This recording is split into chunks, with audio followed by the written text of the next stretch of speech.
The National Cohesion and Integration Commission is warning of rising ethnic tension ahead of next month's election. The Commission has reported an increase in ethnic stereotyping and coded hate speech language as the country heads to the polls.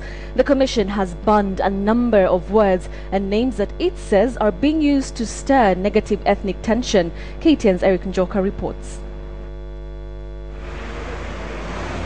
Efforts to ensure peace prevails have long been an agenda in all election years, with calls on the rise to maintain a harmonious coexistence before, during and after the elections. The calls have increased with only a few days to the polls, but a study released Thursday by the National Cohesion and Integration Commission reveals a disturbing trend: ethnic coding.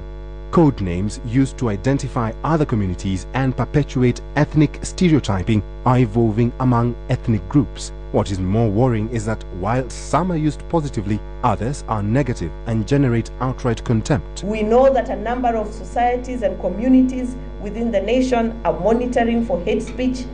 Therefore, people are using more of coded language and stereotype to try and isolate other communities, to try and isolate individuals. The Commission recommends that the use of such language should be discouraged and that communities should be educated on the dangers of using stereotypes. Moreover, another issue emerged amongst stakeholders who met in Nairobi to launch a campaign dubbed Sisi ni Amani, an initiative by Safaricom and NGOs that will act as a platform to send out short text messages with the aim of preventing election-based violence. We must realize that technology can also ruin us. And this particular platform is reminding us the dangers of misuse of technology. This technology that has worked so much for us may bring us problems, and we need to be on lookout for it, particularly people who are spreading hate through Twitter, through Facebook. We're all in this boat.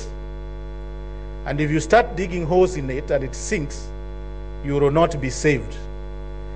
You go sit in a cyber cafe, you post nasty messages, you post inciting messages because you think you'll be safe. But remember, if this country collapses, it will not leave you to sit in a cyber cafe and send nice messages to your relatives or your friends.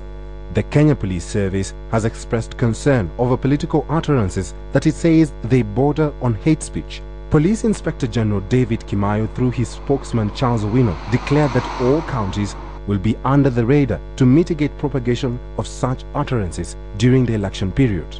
All of them, because people are fighting for these positions. And we are not taking chances on that. We are ensuring that we are vigilant in all the 47 counties, because you may be surprised that where you think is very peaceful, people may start creating chaos and fighting. The clergy has also joined the fray, instead calling on politicians to be responsible and desist from utterances that will only act to stir emotions. Let us guard against falling into the hands of anyone who may wish to cause trouble for selfish ends.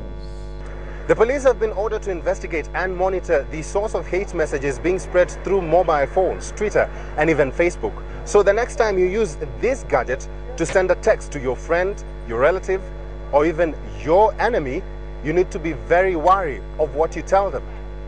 Njoka, KTN, Nairobi.